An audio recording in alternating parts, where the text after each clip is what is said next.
Okay, we're recording. So this is the Kubernetes SIG Network meeting for Thursday, November 2nd, 2017. And let's get started. So Christopher had the first agenda item, which is SIG build cop. Christopher, do you want to talk about that? Yeah, I don't have much to say on it other than there is no longer like someone on call effectively for Kubernetes to help make sure the submit queues are filtering through and there's not too many tests backing up. There's of course a lot of people that just do that naturally, especially if they're in the SIG testing group. But it has been delegated now to each SIG to make a bigger effort to take a look at the stability and their flakes as far as their end-to-ends go and everything. So I posted a link in there of the dashboard that we have and made a couple of additional updates. The last two in there for the Calico and the Flannel, they're not actually owned by us, but I put them in there kind of as an FYI for individuals that are interested in if for whatever reason KubeADM or something broke a CNI plugin that they own. And there's a mailing list also attached in there that will be populated with test failures on a given schedule. I think 3 is the default. So if there's 3 failures in a row for a given test suite, it'll send a message to that group. And so far, it's been a little busy, so I've had it set to digest mode, but that just means that we need to take a look at these flakes. I know that there's a few that have been fixed, and there's a couple that are kind of higher priority in the alpha features group that involve, I think, conformance tests type things like general, actually maybe it's an alpha feature in of itself with the, I'm blanking on it, it's like an HTTP affinity type of thing with a node port. But anyway, just take a look at the suites there, and if you can help out at all, I fixed a couple this week. I could certainly use more eyes, especially on the GCI, GKE alpha features one. And that's it. Yeah, so I think in my mind, you know, there's no longer this kind of centralized person policing this. So we need to make sure that we're doing our part to keep these tests green. And the question I would raise is, do we think we have the right process today, or should we be defining a process to make sure that that happens? Do we need to kind of nominate our own build cop or set of build cops to, or should we have a recurring slot in this meeting to talk about these run by that build cop? You know, how are we going to keep these green? Some of it will be goodwill from people seeing things that are failing and fixing them, but we may need something a little bit more structured to keep on top of it.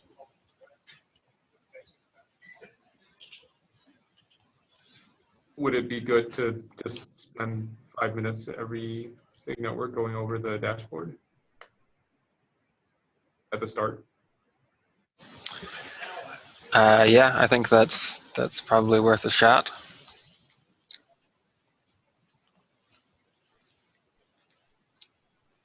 So do we want to go through that dashboard now? Yeah, let's take a look. Let's do it. Christopher, do you have that up? Excuse me. I do not. I'm on my phone right now. So oh, sorry. Yeah, let me see if I can get. Yeah, I have screenshot. There's. Do you want to share your screen? Sure. You can take a look.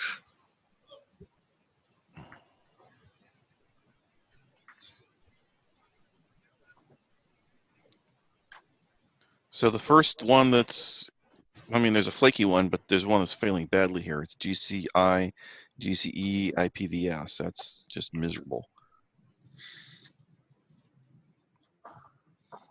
So I'm not familiar with this dashboard. Chris, you want to tell me? Let's see. Whoa, if I clicked on the thing, wow, I got a lot of red. Yeah, this is, I'm not sure if anyone that is working on IPVS is on, but what I know about it is there's definitely a few things in there that are awaiting pending, that are pending approval. I can link to those, but if someone else is on, I think it was falling back to the user space proxy if it failed IPVS, and then there's also some kernel modules that needed to be loaded, and some of the PRs are in, but others are waiting approval. Yes, there are 2 pending PRs, 2 fixed failures. Don't worry about that. We can take care of it from the Huawei team. So in general, it would be good to just disable those tests if they are known to just not be passing until those things go in. But otherwise, it just makes the grid look completely red.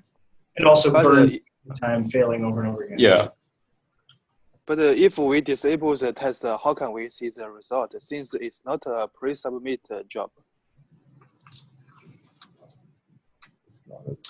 Well, you should get the fixes in. But how is it a good signal? How is it a good signal now? It's failing. I think maybe the question is there a way to make this non-gating so that the tests are run, but nobody's alarmed by the fact that it fails? I think the only people that are really alarmed are those of us that are taking a look at this dashboard right now. I'm not sure if it's blocking any releases, at least there's not any issues open for it. But if it's like for sure going to fail until those 2 things go in, it should just be disabled until those 2 things go in. Yeah, I would say so too. Well, it's not for sure. It's only failing 37% of the tests, but it's almost all the run. Yeah, it's almost all the runs. So yeah. Yeah, maybe I do. I guess agree that maybe they should just be disabled until we get these last 2 in, because I'm not sure if there's ever been a successful run, which we should have to begin with if we're going to merge these in. Well, the dashboard says that 2 out of 73 runs succeeded in the past week, but that's not a very encouraging number. I'm not sure how long this suite has been running for, but I wouldn't be surprised if it's only been about a week. I see another one, I can look at it, which is the IP alias up there. That's something I own. That's flaky. That one. Oh, okay, yeah. The one right above it. That one. Okay, that one was failing 78% heavily, and failing. then there was a stack driver issue, I think. Well, we can start at the top. Someone in SIG testing had to swap it over to a new project. Well, help me understand that there's 2 stats here given for each one of these, right? A percent of tests and percent of runs. And the first one is marked flaky, but 100% of the runs are failing. So can someone just explain what that means? Probably a different test fails every run. Okay. Interesting.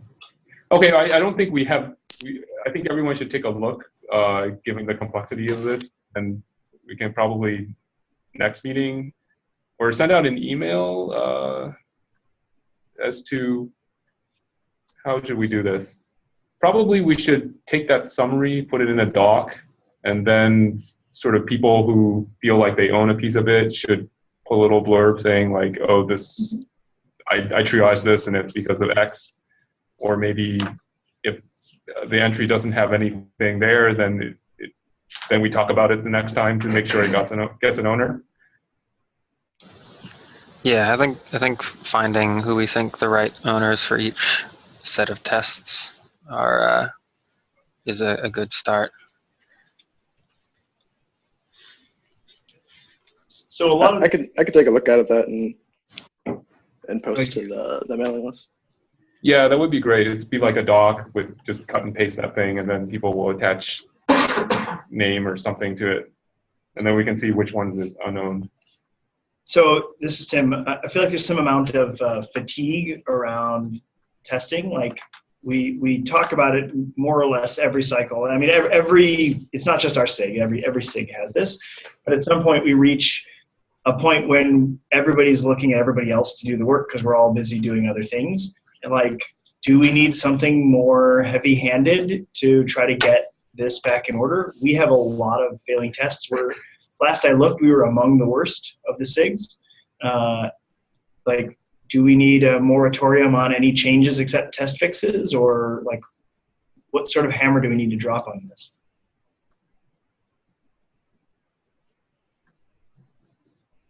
Is it maybe a little premature to go to the hammer? We did just make a suggestion for how to make some progress. Maybe we could give that a chance and then see what happens. I'm happy to do that. Let's give it a shot. But I want to let it be known that somebody doesn't work here, and if we all think it's somebody's job, then it's nobody's job. Yeah, I agree. I think if we can't come up with an approach following this doc, then maybe we should look at something more drastic. Because it has been several cycles that I think we've had the same conversation. All right, well, we're coming up on code freeze in 2 weeks, so by the time we meet again, it will be literally code freeze week, day probably, right? It's the third today, yeah. So we don't have any more opportunities to spend between now and code freeze, so I expect that in the next 2 weeks, everybody's gonna be pushing like hell to get their PRs in and not focusing that much on tests. And then we've got a relatively short stability window before we try to cut a release in December. So if people are going to try to make a dent in the testing, please try to do it as soon as possible. Otherwise, we're pushing out into January, and I really don't want to call 110 like a moratorium release, but I'll do it if I have to. Or I'll propose doing it anyway. Sounds good to me.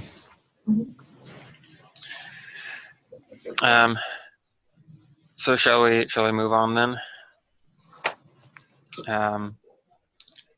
So Du had suggested talking about an ingress class proposal, which was formerly the load balancer and load balancer claim proposal. Du, what is the ask here? Is this something different from the proposal documents that you shared last time? Yes.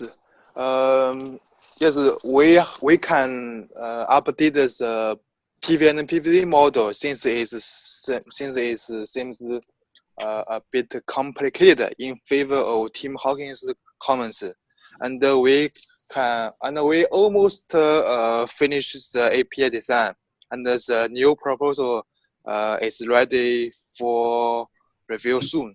Can be ready for review soon.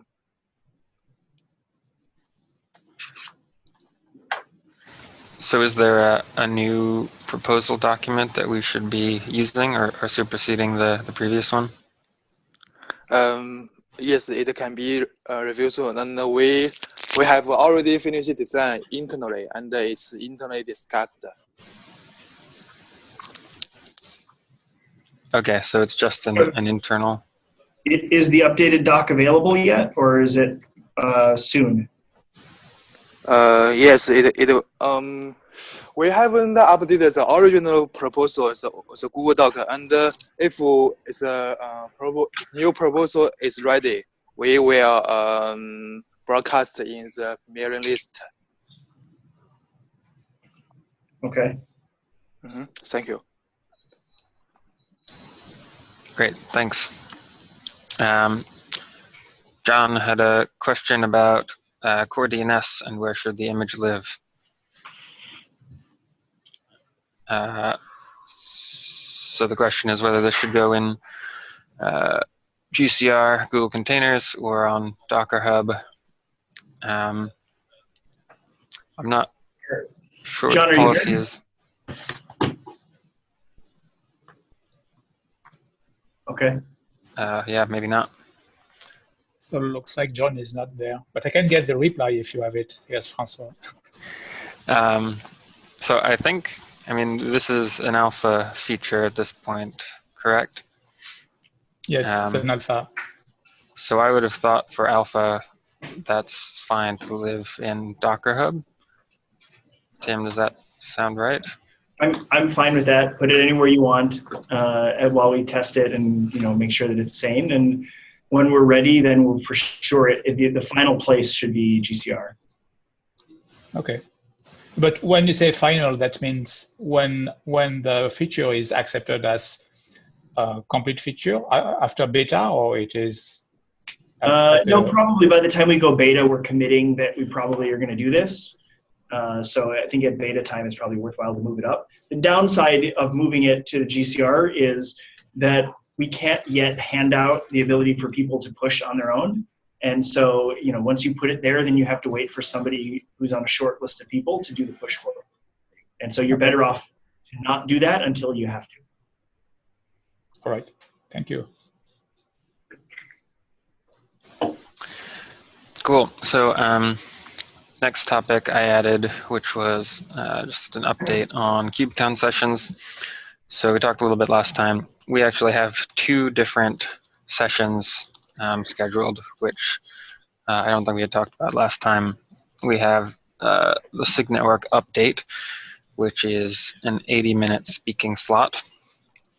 And we have the SIG Network deep dive session, which is more of a kind of roundtable get together and talk about some hard problems. How much time is that? That is a good question. Let me double check. I have the link to the event there. And I'm sorry, did you say the update is 80 minutes? Yes. To what audience? The deep dive is also 80 minutes. The deep dive is also 80 minutes, yes. So yeah, that was one of the things I wanted to raise about the update, is that it feels like way more time than we need to give an update. I agree.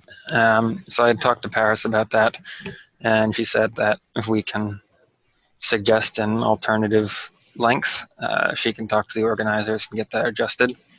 Do we know who? Sorry, I haven't been paying attention to the KubeCon planning that much. What is the audience for this? Is it us talking to us, or is it us talking to other SIGs? This is, yeah, I think this is us talking to the broader community. So it's kind of like an extended community meeting update where we talk about what we've been working on over the past. Yeah.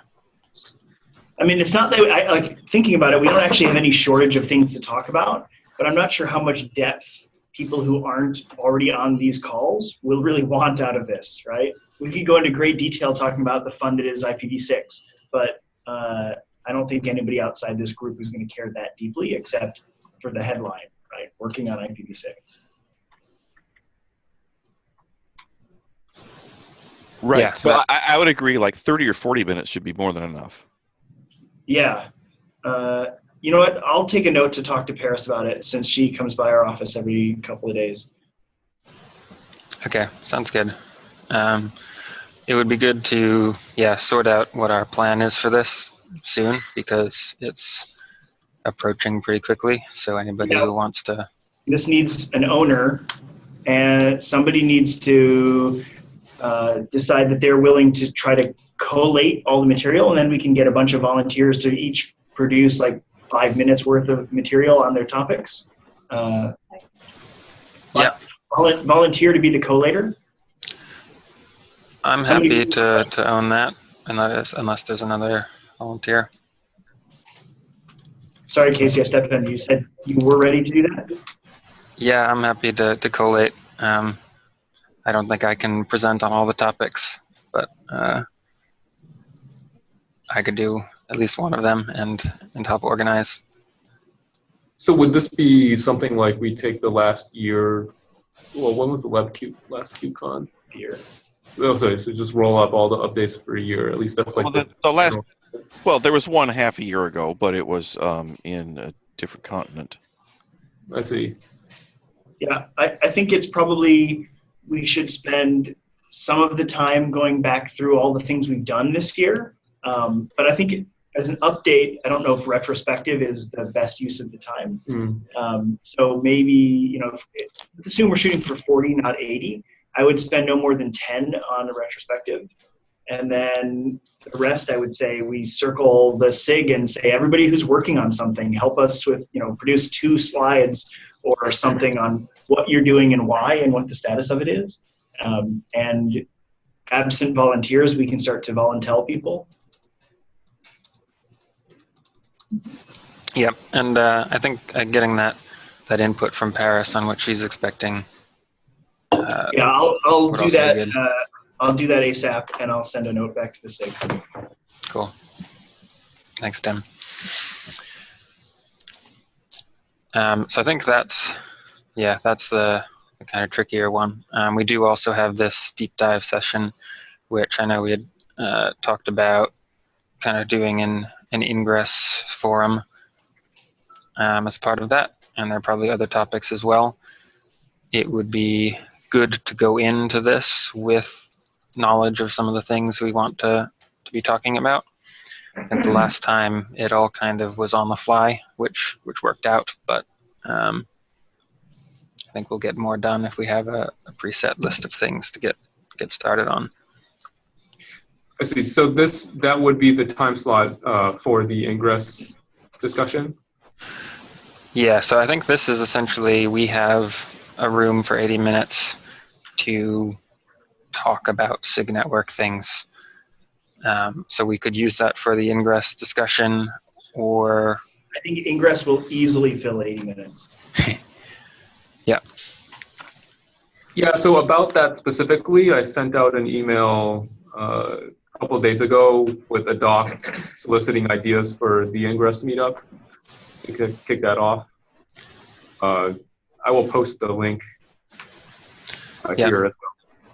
So last time we had this, a lot of people showed up. I think this was Berlin, and there were like 100 people or something in the room. So we ended up splitting into multiple sessions, like subgroups that talked about specific topics.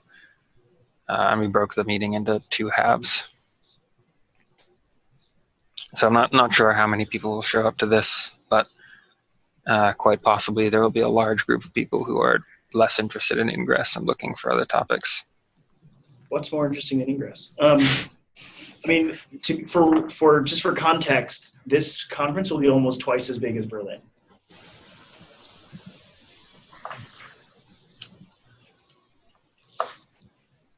Okay, so it sounds like probably should have a couple of other topics, like ingress is L or L7, and I'm sure there are other aspects that people want to talk about. We can do it sort of unconf style and just let people vote on what they want to talk about when we get there. That's true. I think ingress is the only one that I want to do real planning for. Right. Although we should probably have a list of potential scenes. So let me ask, how does this, I haven't been following the ingress work. I know in Berlin, one of the topics was people are talking about L7 access control. Is that part of this or a separate topic? I think that's probably a separate topic. Okay, well, it may well come up again. I think it's still something people talk about. Oh, I'm sure that we could likewise spend 80 minutes talking about Istio and nothing else.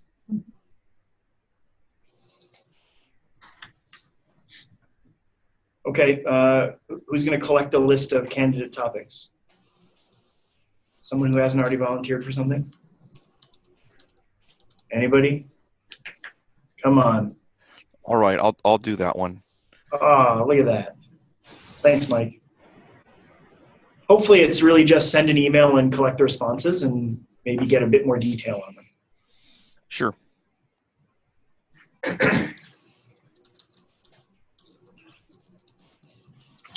Cool. So I think that covers what I had for KubeCon. Next on the list was sorry. Hi, this is Prateek. Sorry to interrupt. On the previous topic, I just wanted to bring up. So I have been working on this tool. It's very early stage, and I'm not sure if there will be enough interest on this. It sort of helps. It's based on CRD, and what it helps is user can create an object and say I want to trace one particular pod. So what I have been facing the issue is like randomly in one of the pods there might be some networking issue. So what this tool can help us is it will create another container in the same namespace, and there is another pod which is running in the host network namespace which tries to trace all the packet paths in the Linux kernel, and it gives just the feedback in like JSON format saying, okay, this path is traced from here to here, and it helps in like debugging where the problem is on the networking path between two hosts on the same, between two pods on the same host or maybe on different hosts. So if there is any interest, it's very early stage, so maybe we can talk about that a little bit. That sounds really cool. You should probably sign up for one of the biweekly calls. Like, put yourself on the agenda for 15 or 20 minutes. I mean, if we have time today, that's fine. I don't know where we'll end up with the rest of our agenda. Okay, maybe by next weekly meeting, I'll have something which I can demo here. So I think I can show and go in more detail like how we are doing that. I think that's cool. Okay, thanks.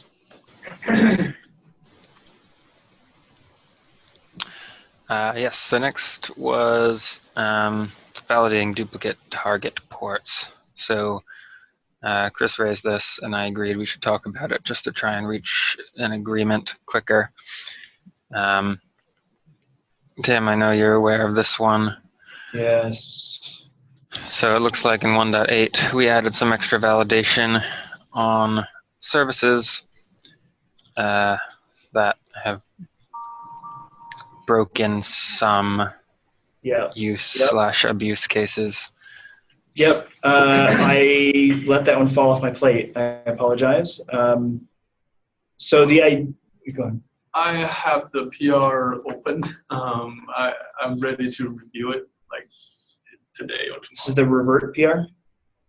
Or is there a fix? There's a fix PR to allow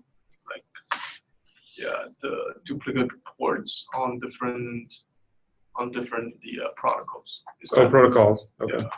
Different protocols? Yeah. But is that the same bug? You're not on this one. Oh, No, I think it's sorry, a different probably one. a different one. Okay. Yeah, Sorry. no, what happened was we were looking at alternate ways of doing networking and trying to tie into various products and working with people. And a question came up from a partner of whether we needed to handle this case where you have two different service ports that forward to the same backend port, to the same target port. And I said, I can't think of a reason why that would really be useful. And so we added validation to rule that out. And then it turns out that it is useful because, at least for the Amazon ELB, some people are using an annotation on service which tells the ELB to terminate SSL and then forward. So they have 80 and 443 both forwarding to the same target port, even though the incoming protocols were different. The backend protocols were the same. And while that's sort of an abuse of service, it's not egregious, and it's existed for far longer than this idea has. So I guess my feeling is we have to roll that back and rethink it. Yeah, I think I agree. I mean, it's an interesting question about whether or not it was a code bug or a docs bug or what, but it seems like enough people are impacted by this that who I forget who is driving that bug. I let it fall off my radar. Can somebody get a PR to revert it and I'll look at it? I believe there is a PR up, and it let me see if I can find it, but I think if I remember, you looked at it and put the do not merge label on while we sorted it out. Okay. But I think it's ready.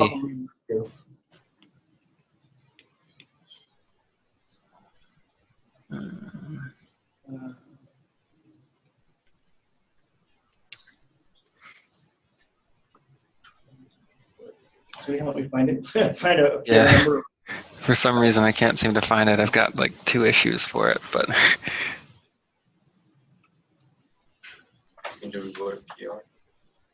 Yeah, well, any PR that addresses this, if there was Is one. 5. I got it. What is the number? 53576.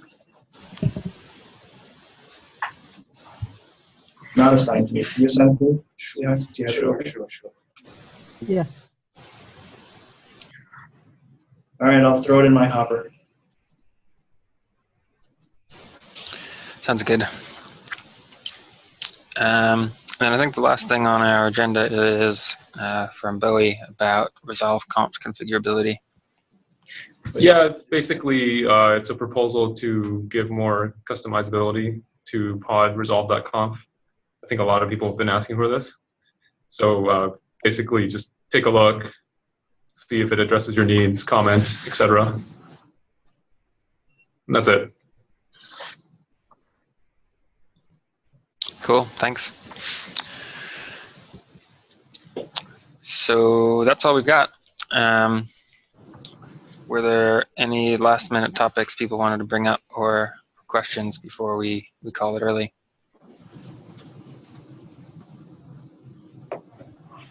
Hi, can you hear me? This is Kural from Intel. Yep, we can hear you. Yeah, sorry, I have some mic issues before they related to the KubeCon session. So we are currently working on kube proxy implementation in user space using VPP.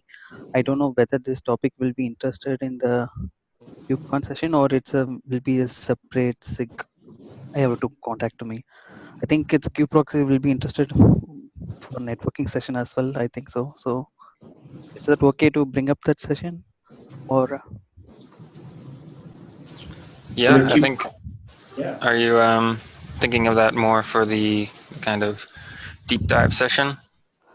Not like just like introduction session. Just need to get some feedback from the Kubernetes network SIG community on that one.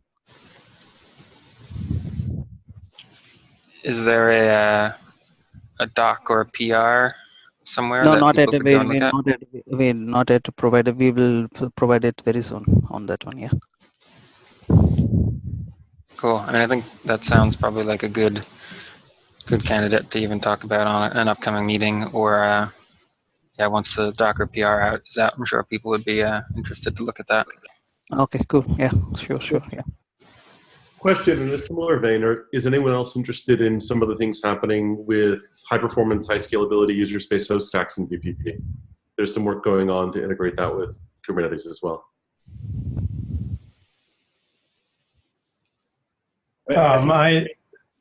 For any topic, the answer is yes, somebody's interested in it. I don't know enough based on what you just said to say whether I'm deeply interested in it or just wanting to hear more. Okay, that's fair. Yeah, this is Cliff from Viasat. We're very interested in that. Okay, so I'll bounce offline and figure out how to propose myself, having a brief window to chat about it at some future point. Awesome, thanks. Okay, shall we adjourn for the day? Thanks everybody for coming. Oh, sorry. And, one quick. Can we check Yeah. to see if these sessions at KubeCon perhaps have broadcast abilities for people that may or may not make KubeCon for them? Yeah, somebody else was asking about this with respect to the ingress discussion. Someone who couldn't make it up but really wants to be part of that conversation. I think we can try to get a Hangout or a Zoom or something running, but I'm wary of overcommitting because conference Wi-Fi is notoriously not good. Although Dan Kahn did respond to my Twitter statement of that same effect, saying they're spending a lot of energy to make sure the Wi-Fi at this conference is really good. We'll see. Run Ethernet everywhere. Great answer. And to be fair, to have a decent participation, you need more than network. You need decent cameras and spaces and stuff like that too. I mean, I've asked about this topic before on other cons and told, just don't even bother trying. But Well, we can try, and if it doesn't work, it doesn't work. I mean, that's the best. Yeah, I'm up for trying. I think this is something we need to be improving on. The truth is, most of these VC platforms are really just higher quality phone calls with screen sharing.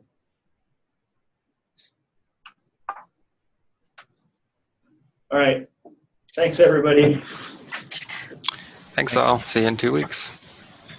Bye.